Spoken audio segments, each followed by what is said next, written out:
नमस्कार, मैं हूँ सारिका पंकज और आज रविवार है तो आज बारी है कालजयी कहानियों की। पद्म भूषण, मूर्ति देवी साहित्य अकादमी, सोवियत लैंड नेहरू अवार्ड और महापंडित राहुल सांस्कृतायन पुरस्कार से सम्मानित विष्णु प्रभाकर स्त्री पुरुष मन के ऐसे चितेरे रचनाकार थे जिनकी कहानियां अंदर तक भिगो जाती हैं।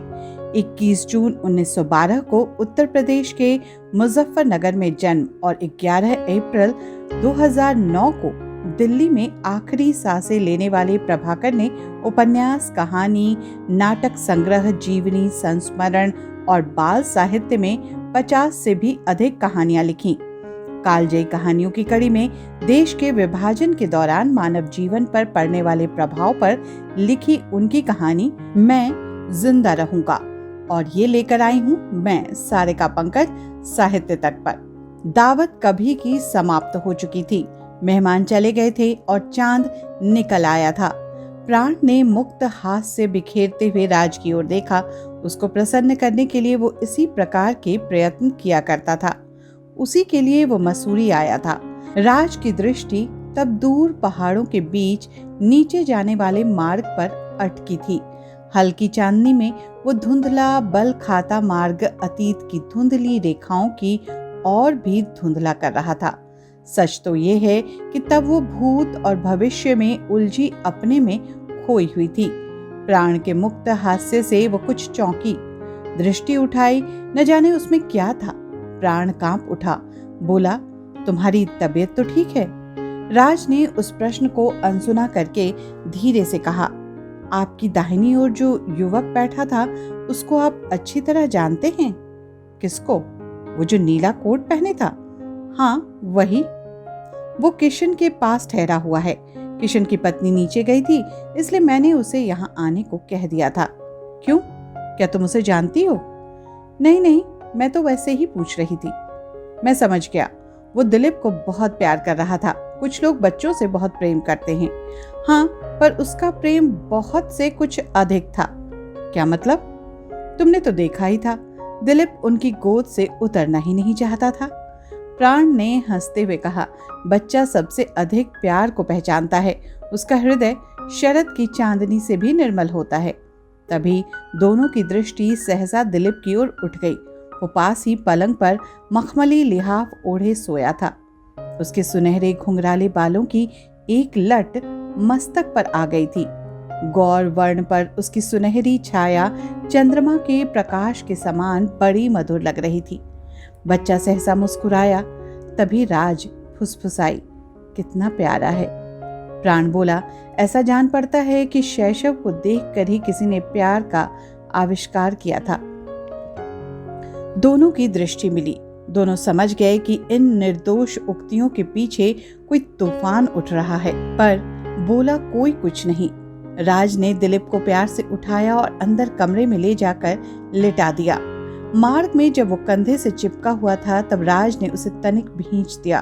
वो कुनमुनाया, पर पलंग पर लेटते ही शांत हो गया। वो तब कई क्षण खरी खरी उसे देखती रही। लगा जैसे आज से पहले उसने बच्चे को कभी नहीं देखा था, पर शीघ्र ही उसका वो आनंद भंग हो गया। प्राण ने आकर कहा, अरे ऐसे क्या देख रही हो राज? कुछ नहीं। वो हंसा, जान पड़ता है प्यार में भी छूत होती है। राज ने वहां से हटते हुए धीरे से कहा, आपने उन मित्र के मित्र को अब यहाँ कभी न बुलाइए। इन शब्दों में प्रार्थना नहीं थी, भय था। प्राण की समझ में नहीं आया, चकित सा बोला, क्या मतलब? राज ने कुछ जवाब नहीं दिया। वो चुपचाप बाहर चली गई और अपने स्थान पर बैठकर पहले की भांति उस बल खाते हुए मार्ग को देखने लगी। नीचे कुलियों का स्वर बंद हो गया था। ऊपर बादलों ने सब कुछ अपनी छाया में समेट लिया था। चंद्रमा का प्रकाश भी उसमें इस तरह घुल मिल गया था कि उनकी भिन्नता रहस्यमयी हो उठी थी। राज को लगा बादलों की वो धुंध उसके अंदर भी प्रवेश कर चुकी है और उसकी शांति को लील गई है। सहसा उसकी आंखें भर आईं। वो एक झटके के साथ कुर्सी पर लुढ़क कर फूट फूट कर रोने लगी। प्राण सब कुछ देख रहा था। वो न सकपकाया न क्रुद्ध हुआ, उसी तरह खड़ा हुआ उस फूटते आवेग को देखता रहा। जब राज के उठते हुए निश्वास कम हुए और उसने उठकर आंखें पोंछ डाली, तब उसने कहा, दिल का बोझ उतर गया? आओ तनिक घूम आते हैं। राज ने भीगी दृष्टि से उसे देखा। एक क्षण ऐसे ही देखती रही, फिर बोली, प्राण, मैं जाना चाहती हूं। कहाँ? कहीं भी। प्राण बोला, दुनिया को जानती हो? क्षण भर पहले यहां सब कुछ स्पष्ट था, पर अब नहीं है। सब कुछ बादलों की धुंध में खो गया है। मैं भी इस धुंध में खो जाना चाहती हूं। प्राण ने दोनों हाथ हवा में हिलाए और गंभीर होकर कहा, तुम्हारी इच्छा, तुम्हें किसी ने बांधा नहीं है, जा सकती हो। राज उठी नहीं, उसी तरह बैठी रही और सोचती रही। रात आकर चली गई। उसका सोचना कम नहीं हुआ, बल्कि और भी गहरा हो उठा। उसने दिन भर दिलीप को अपने से अलग नहीं किया। स्वयं ले जाकर माल पर झूले में झूला लाई, स्वयं घुमाने ले गई और फिर खिला पिलाकर सुलाया भी स्वयं ही। बहुत देर तक लोरी सुनाई, थपथपाया, सहलाया। वो सो गया तो रोई और रोते रोते बाहर बरामदे में जाकर अपने स्थान पर बैठ गई। वहीं चंद्रमा का धुंधला प्रकाश, वही बादलों की धुंध, वही प्रकृति की भांति ऊपर अपूर्व शांति और अंदर तूफान की गरज। प्राण ने आज राज को कुछ भी न कहने का प्रण कर लिया था। वो उसकी किसी इच्छा में बाधा नहीं बना। अब भी जब वो दृष्टि गराए उस बल खाते मार्ग को ढूंढने की विफल चेष्टा कर रही थी, वो कुर्सी की पीठ पर हाथ रखे हुए खड़ा था। तभी लगा कोई जीने में आ रहा है। राज एकाएक बोल उठी, वे आ गए। कौन? आपके मित्र के मित्र। वाक्य पूरा भी न हो पाया था कि वे मित्र बरामदे में आते हुए दिखाई दिए। प्राण ने देखा वे अकेले नहीं हैं, उनके साथ एक पुरुष तथा एक नारी भी है। दोनों सभ्य लगते हैं। नारी विशेष सुंदर है, पर इस समय वे अतिशय गंभीर हैं। उनकी आंखें बताती हैं कि वे व्यग्र भी हैं। प्राण उन्हें देखकर कांपा, तो पर आगे बढ़कर उसने उनका स्वागत भी किया। मुस्कुरा कर बोला, आइए आइए, नमस्ते। किशोर नहीं आए? जी, किशोर नहीं आ सके। बैठिए, आइए, आप इधर आइए। बैठ चुके तो प्राण ने अपरिचितों की ओर देखकर पूछा, आपका परिचय? ये मेरी बहन है और ये बहनोई।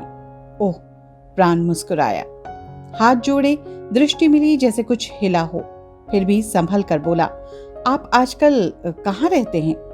मित्र ने दीर्घ निश्वास लेकर कहा, कहाँ रहते? विधाता ने ऐसा उखाड़ा है कि कहीं जमते ही नहीं बनता। प्राण बोला, हाँ भाई, वो तो जैसा हुआ सब जानते हैं, पर उसकी चर्चा किससे करें? और फिर मुड़कर राज से जो बुत बनी बैठी थी कहा, अरे भाई, चाय वाय तो देखो। मित्र एकदम से बोले, नहीं नहीं, चाय के लिए कष्ट न करें, इस वक्त तो एक बहुत आवश्यक काम से आए हैं। प्राण बोले, कहिए। मित्र कुछ झिझके। प्राण ने कहा, शायद एकांत चाहिए। जी, आइए उधर बैठेंगे। वो उठा और कोने में पड़ी हुई एक कुर्सी पर जा बैठा। मित्र भी पास की कुर्सी पर बैठ गए। एक क्षण रुक कर बोले, क्षमा कीजिएगा, आपसे एक प्रश्न पूछना चाहता हूँ। है तो वो बहुत ही बेहुदा ही। कोई बात नहीं, प्राण मुस्कुराया, प्रश्न पूछना कभी बेहुदा नहीं होता। मित्र ने एकदम से सकपका कर पूछा, दिलीप आपका लड़का है? प्राण का हृदय धक धक कर उठा। ओह, ये बात थी। उसने अपने आप को संभाला और निश्चित स्वर में कहा, जी हाँ, आज तो वो मेरा ही है। आज तो? जी हाँ, वो सदा मेरा नहीं था। सच? जी हाँ, काफिले के साथ लौटते हुए राज ने उसे पाया था। क्या? मित्र हर्ष और अचरज से कांप उठे। कहाँ पाया था? लाहौर के पास एक ट्रेन में। प्राण बाबू, आप नहीं जानते, ये बच्चा मेरी बहन का है। मैं उसे देखते ही पहचान गया था। ओह प्राण बाबू, आप नहीं जानते उनकी क्या हालत हुई।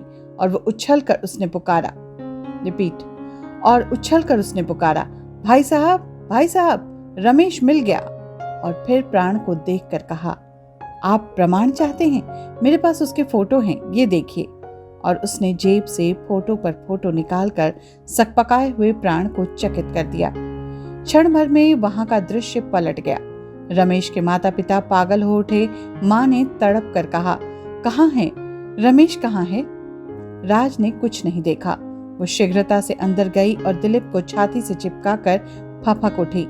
दूसरे ही क्षण वो सब उसके चारों ओर इकट्ठे हो गए। वे सब उद्विग्न थे, पर प्राण अब भी शांत था।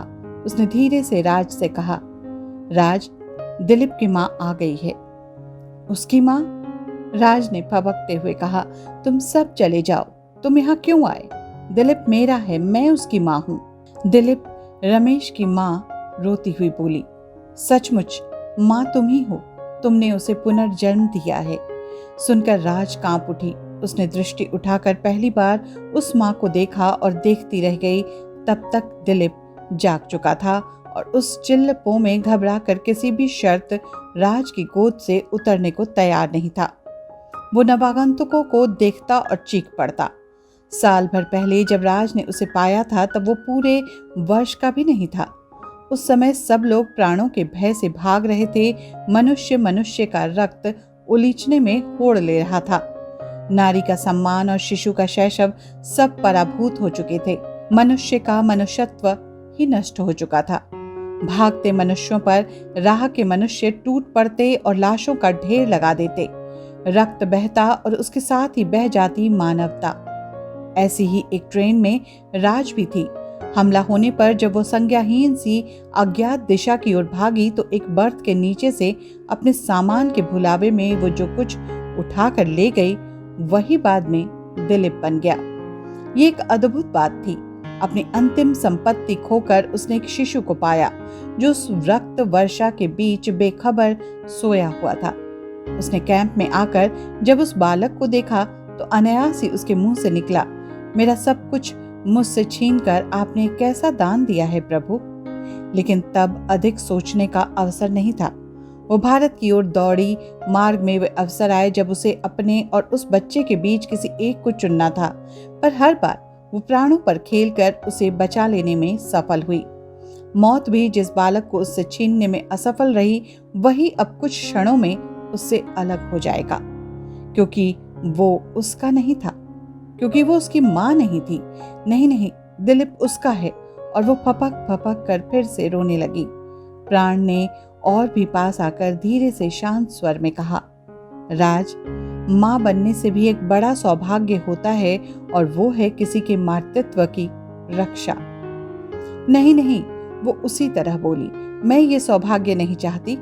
सौभाग्य तुम्हारे न चाहने से वापस नहीं लौट सकता राज, पर हाँ, तुम चाहो तो दुर्भाग्य को सौभाग्य में पलट सकती हो। राज सहसा प्राण की ओर देखकर बोली, तुम कहते हो मैं इसे दे दूं? मैं कुछ नहीं कहता, वो उन्हीं का है। तुम उनका खोया लाल उन्हें सौंप रही हो। इस कर्तव्य में जो सुख है उससे बड़ा सौभाग्य और क्या होगा। उस सौभाग्य को क्षणिक कायरता के वश होकर ठुकराओ नहीं राज।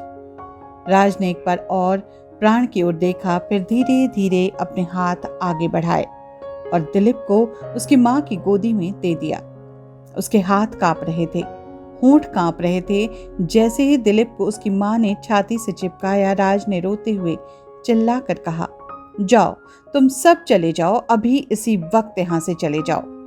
प्राण ने कोई प्रतिवाद नहीं किया, बल्कि जीने तक उनको छोड़ने आया। उन लोगों ने बहुत कुछ कहना चाहा, पर उसने कुछ नहीं सुना। बोला, मुझे विश्वास है बच्चा आपका है, वो आपको मिल गया।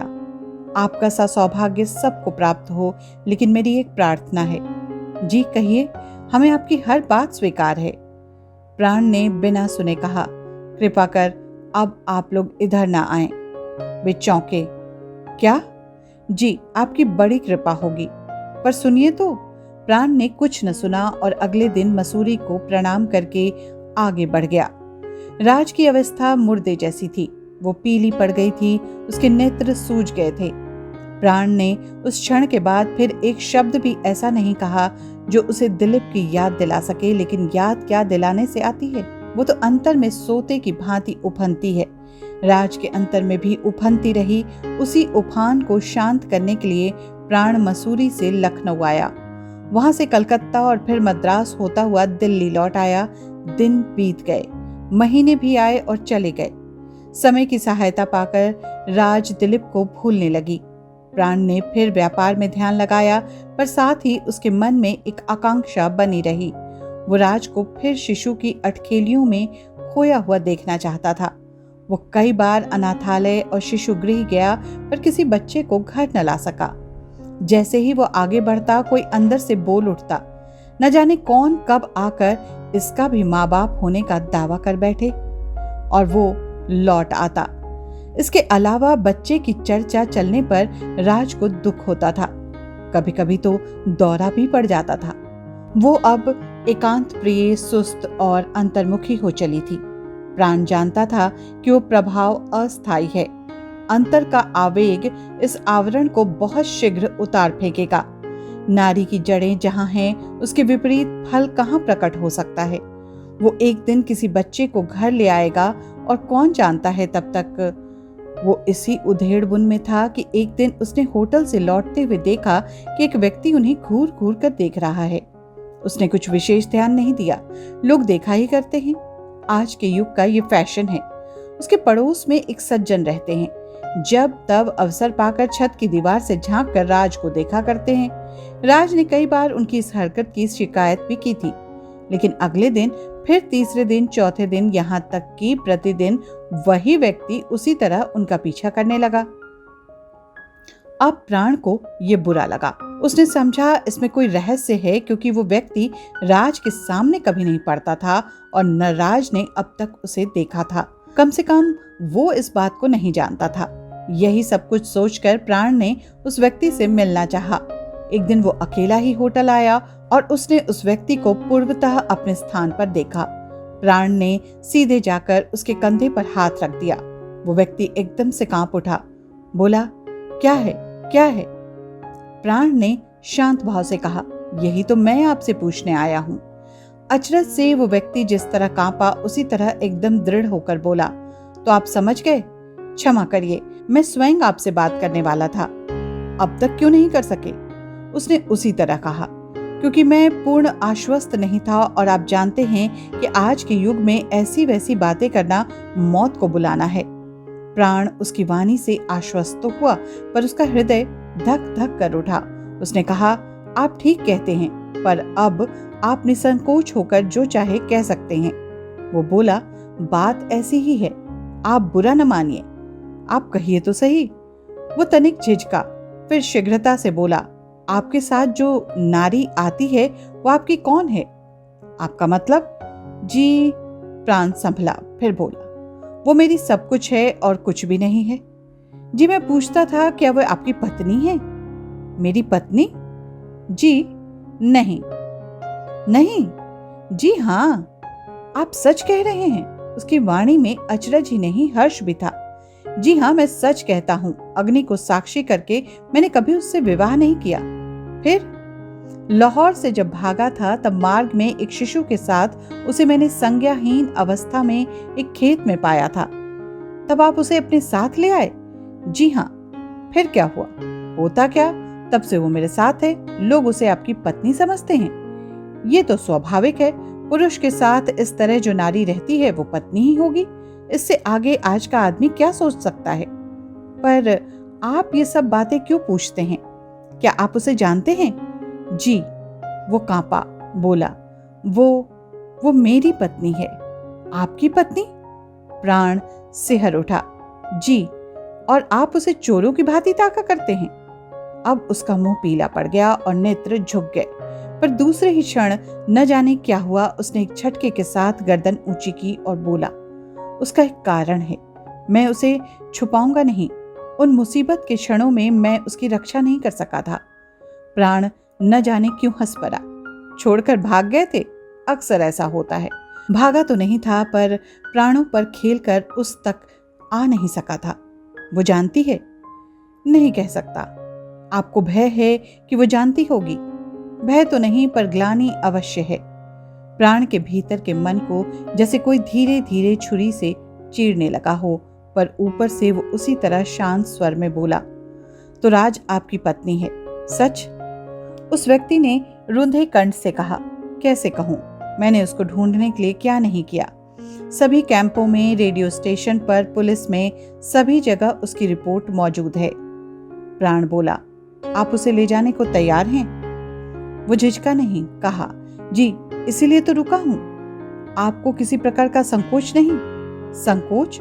उसने कहा, संकोच करके मैं अपने पापों को और नहीं बढ़ाना चाहता महात्मा जी। तो फिर आइए। प्राण ने शीघ्रता से उसकी बात काटते हुए कहा, मेरे साथ चलिए। अभी? इसी वक्त? आप कहाँ रहते हैं? जालंधर। काम करते हैं? जी हाँ, मुझे स्कूल में नौकरी मिल गई है। आपके बच्चे तो दोनों मारे गए थे? जी, एक बच गया था। सच? जी, एक बच गया था। सच? जी, वो मेरे पास है। प्राण का मन अचानक हर्ष से खिल उठा। शीघ्रता से बोला, तो सुनिए, राज घर पर है, आप उसे अपने साथ ले जाइए, मैं पत्र लिखे देता हूँ। आप नहीं चलेंगे? जी नहीं, मैं बाहर जा रहा हूँ, लखनऊ में एक आवश्यक कार्य है, 3-4 दिन में लौटूंगा, आप उसे ले जाइएगा।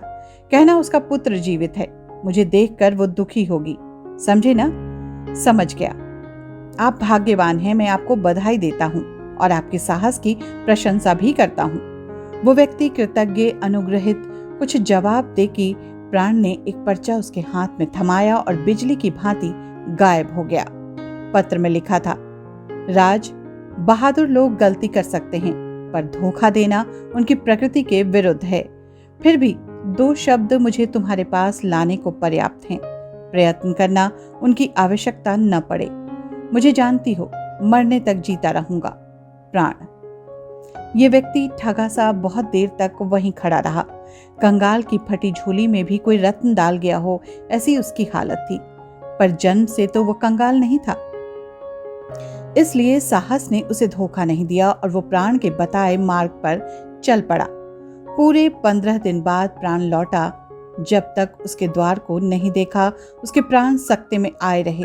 जब देखा कि द्वार बंद है और उसका चिर परिचित ताला लगा है, तो उसके प्राण तेजी से कांपे। किवाड़ खोलकर वो ऊपर चढ़ता ही चला गया। आगे कुछ नहीं देखा, देख ही नहीं सका। पालना पड़ा था, उससे ठोकर लगी और वो पलंग की पट्टी से जा टकराया। मुख से एक आह निकली। माथे में दर्द का अनुभव हुआ। खून देखा, फिर पालना देखा, फिर पलंग देखा, फिर घर देखा। सब कहीं मौन का राज्य था। प्रत्येक वस्तु पूर्वतः अपने स्थान पर सुरक्षित थी। प्राण के मन में उठा, पुकारें, राज, पर वो कांपा। राज कहाँ है? राज तो चली गई। राज का पति आया था, राज का पुत्र जीवित है। सुख भी कैसा छल करता है, जाकर लौट आता है। राज को पति मिला, पुत्र मिला, दिलीप को माँ बाप मिले, और मुझे क्या मिला? उसने गर्दन को जोर से झटका दिया, फुसफुसाया, ओह, मैं कायर हो चला। मुझे तो वो मिला जो किसी को नहीं मिला। तभी सहसा पास की छत पर खटखट हुई। राज को घूरने वाले पड़ोसी ने उधर झांका, प्राण को देखा तो गंभीर होकर बोला, आप आ गए? जी हाँ। कहाँ चले गए थे? लखनऊ। बहुत आवश्यक कार्य था क्या? आपके पीछे तो मुझे खेद है। जी, क्या? आपकी पत्नी? मेरी पत्नी? जी, मुझे डर है वो किसी के साथ चली गई। चली गई? सच? आपने देखा था? प्राण बाबू, मैं तो पहले ही जानता था, उसका व्यवहार ऐसा ही था। कोई 15 दिन हुए आपके पीछे एक व्यक्ति आया था। पहले तो देखते ही आपकी पत्नी ने उसे डांटा। आपने सुना? जी हाँ, मैं यही था। शोर सुनकर देखा, वो क्रुद्ध होकर चिल्ला रही है, जाओ, चले जाओ, तुम्हें किसने बुलाया था? तुम क्यों आए? मैं उन्हें पुकारती हूँ। सच? ऐसा कहा?